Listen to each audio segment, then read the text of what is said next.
For the third time in as many months, Islamic terrorists have massacred British citizens. First, the truck attack outside Parliament in March. That killed 7. Then 2 weeks ago, a suicide bomber murdered almost 24 in Manchester, many of them children, during that Ariana Grande concert. And now, on Saturday, 3 attackers screaming Islamic slogans mowed down pedestrians with a van in central London and then stabbed and slashed the survivors. 7 died. Many more were gravely wounded. London Bridge may not be falling down yet, but there is no doubt ISIS has a plan for that, too.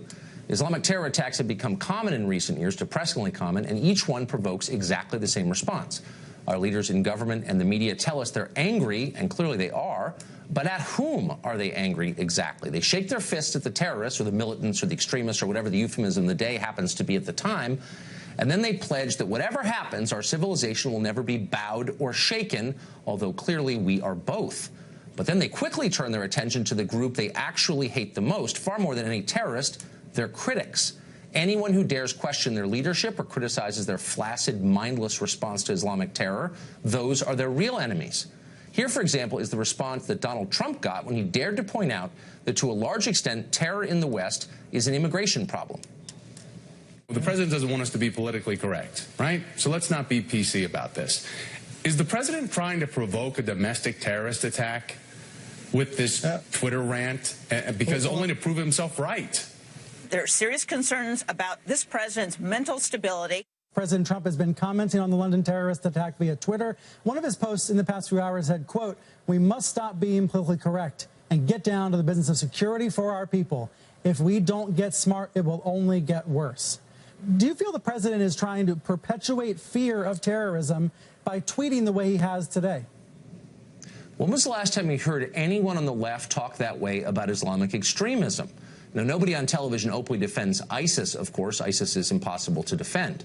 But the real rage of these people is reserved for those who appear critical of Islam. Terrorism may be bad, but raising doubts about multiculturalism is worse. Foreigners come to our countries and kill our people. You'd think our leaders would blame them, but no, they blame us who live here. They blame our history, they blame our culture, our opinions, our religion. It's our fault. That is their core assumption, and you see it in all they say. Why else, in the face of totalitarian threat, would they so eagerly abandon our freedoms, beginning with speech? In the UK, for example, there have been multiple arrests for Islamophobic remarks made online, not actions, remarks. In the U.S., where courts still rhetorically observe the Bill of Rights, it falls to the private sector to censor speech. Facebook, Twitter, cable news. But the results are the same. Fanatics from other countries want to force us to change the way we live, and our leaders are, in effect, helping them because on at least one point, our leaders agree with ISIS. The West is not worth defending. That's how they feel. Charles Krauthammer is a writer and columnist and resolute defender of the West, and he joins us tonight. So, Charles, why the displaced rage? I'm not defending the president's tweets. I don't think he ought to be tweeting at all. But you look at television, you would think that his crime is greater than the crime committed on London Bridge. Look, you're always going to have lunatic voices on the left. Some will get expressed on cable TV. But generally speaking, this is not... Look, there are a lot of stories about the lunacy of the left. The suppression of speech on campus, the rioting, the sort of anti-fascist so-called rioting, if somebody dares say things politically incorrect. That's all true. Those are real stories. They ought to be covered. But the London attack is not really a media story. It's not a political correctness story. It's a story about Islamic radicalism. And the tragedy here is, the president is sort of right in talking about immigration. But the point he's missing is that the problem was immigration 30 years ago. We're 30 years late. The terrorists were 30 years old.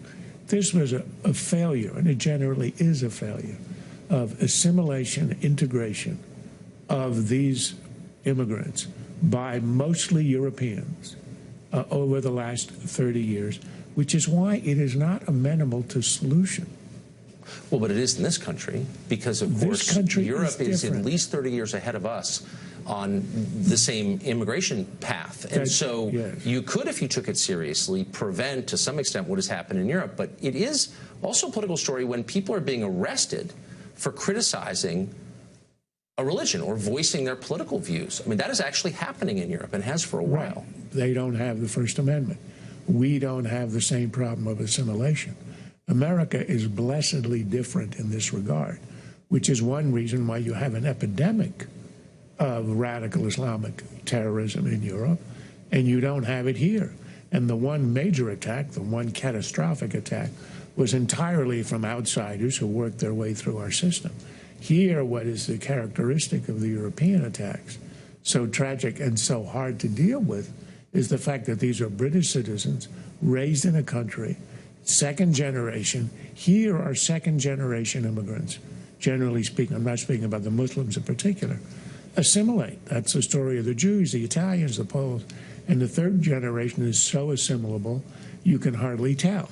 Do we know that? That is not the case. Well, the scale is so different. So this country is, what, 1% Muslim? France, we don't know exactly, but maybe 10%. I mean, it's a much different scale in Europe from what it is here. Absolutely. 10% of the population in France is estimated to be Muslim immigrants. No, it's a question of scale, but it's a question of also history. We have a history of being able to import immigrants in a way and to make them into Americans. But that is true. The question of scale is important. It's one of the reasons why people here are so strongly against illegal immigration, because the fear is that this is sort of a monoclonal immigration. It's Hispanic-speaking, mostly Mexican, which is wonderful. But the problem is that if they become a critical mass in certain parts of the country, then you get a problem of assimilation where people end up not speaking the language and not integrating. In Brooklyn, for example, you've got 150 nationalities, but they are so relatively small that the assimilation almost is automatic. That's been our history for 150 years. But don't you think our attitudes have changed? Assimilation doesn't happen. We were talking about this in the commercial break. It doesn't happen unless the host country demands it and says, here's our culture, here's our language, here are our values, adopt them or leave. Normal countries do that. We don't do that anymore. Well, we do it to a certain extent. I think the bilingual education fad was a terrible mistake because it created separateness.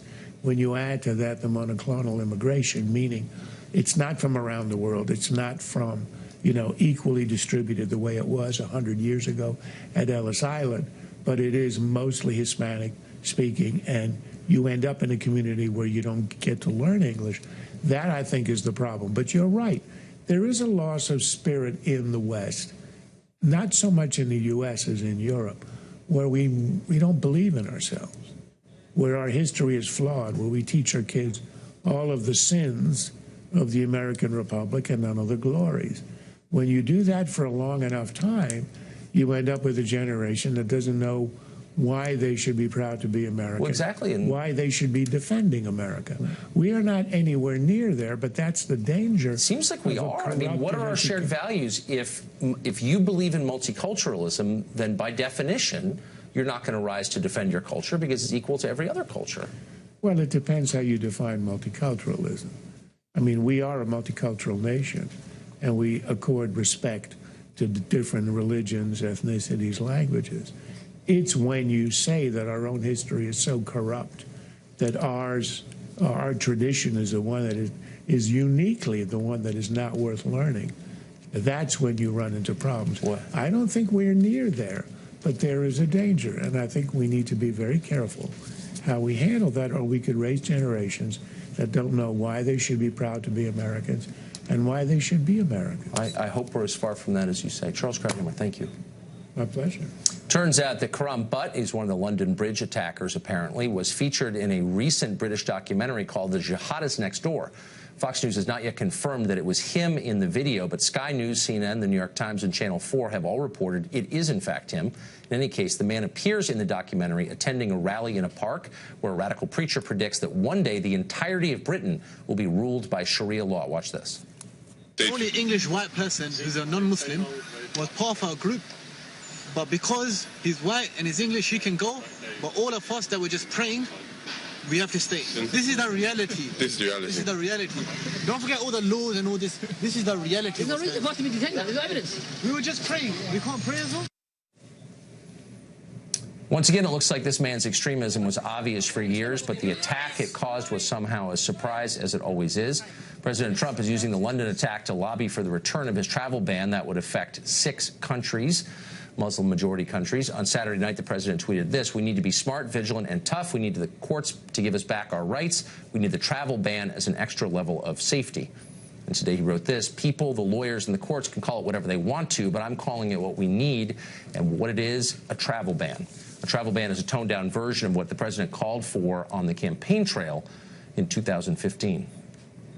Donald J. Trump is calling for a total and complete shutdown of Muslims entering the United States until our country's representatives can figure out what the hell is going on.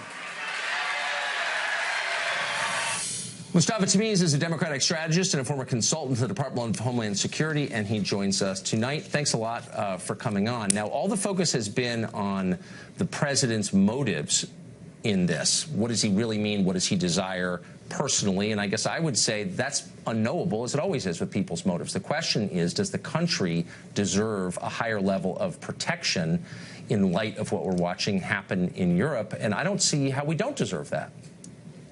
No, I agree with you that we need a higher level of protection, especially nowadays. But we have to identify where the threat is. As Charles was saying, you know, many of these radicals are homegrown, meaning that they've not come from somewhere else. They've grown within these countries. And so we've got to counter violent extremism and make sure that the ISIS's narrative of a clash of civilization is not the one that we adopt. And you're right. Nobody knows President Trump's motive. What we're concerned about is that sometimes his rhetoric inflames that. And that's the concern by the intelligence organizations, okay, but this counterterrorism groups. I guess. I mean, it's hard to generalize about intelligence organizations or counter-intel people. I mean, it's a huge group. But look, this has been going on for a long time. You can hardly blame his intemperate language for all of it. But in the 18 terror plots that have been foiled in the last couple of years, 2/3 were hatched apparently by people who would be affected by this temporary stop on immigration from those countries. So why would that have been a bad thing? 2/3.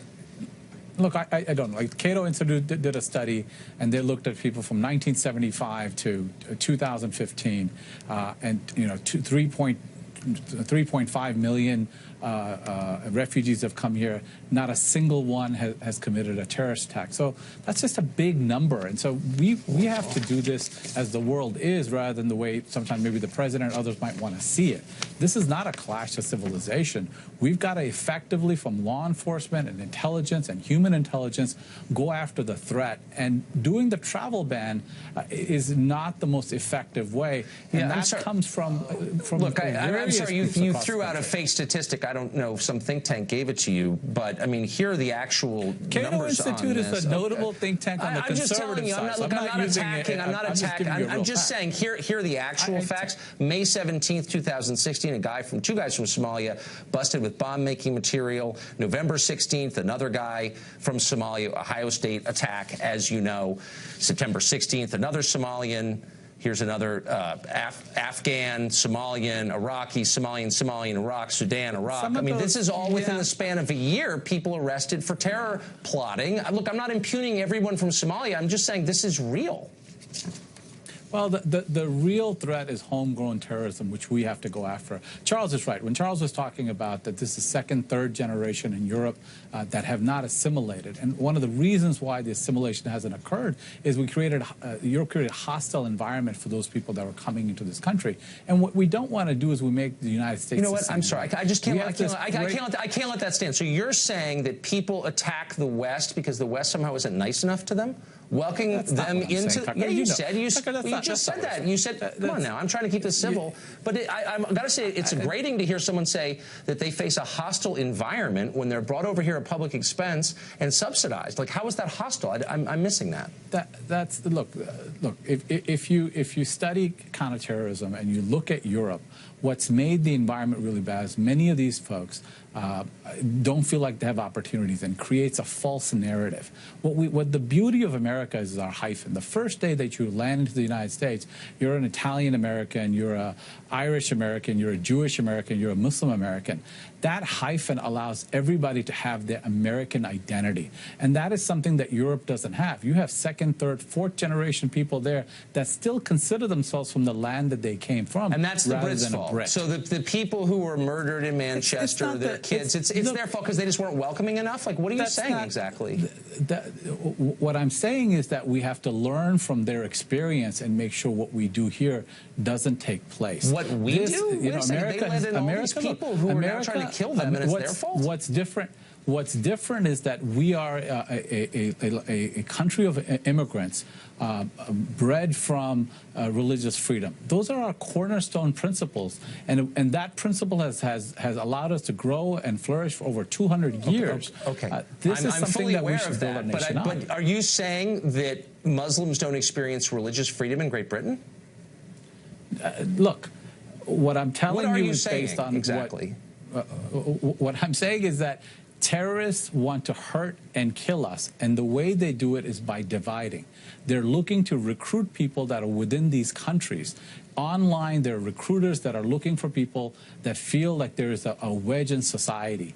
And by rather than creating more wedges and making the environment more fertile for people to recruit, we've got to figure out a way to push back, hunt down, and kill them. What you're doing, I mean, you know, part of what you're saying is right, but the subtext is the same as it always is, which is blaming the victims for this. The Brits didn't deserve this. Yes, it is true. That's not you true. just suggested that they created a hostile environment for immigrants and that they somehow abridged their religious liberty. Yes, you did. I'm not the one that started tweeting against the mayor of London right after a terrorist attack. That's what President Trump did. Well, he's not President here. Trump is creating a divisive environment. So it's his fault. I'm telling you how the divisive environment gets created. It's always the fault of an American, I've noticed. Okay. Look, so maybe it's the fault of the people who come here and use the public resources. You know, I'm an American, and I don't want the fault of our nation. Like, I'm as equally American as any other American. But I'm not contesting that. I'm merely objecting to your instinct to blame the victims in Europe for the attacks upon them. You're blaming the victim. You Those are the said words they that you're created a using, hostile Tucker. environment, and I'm watching and have for 30 years. Very much the opposite.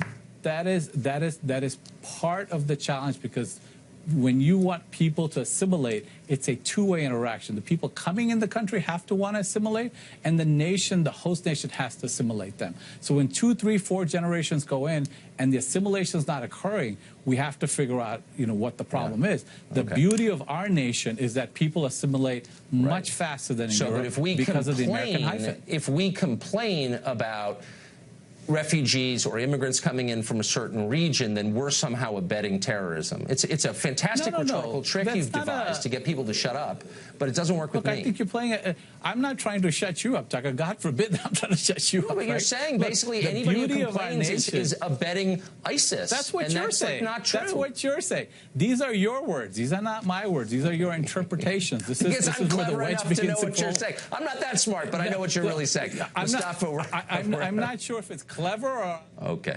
We're going to let our viewers judge. We're out of time.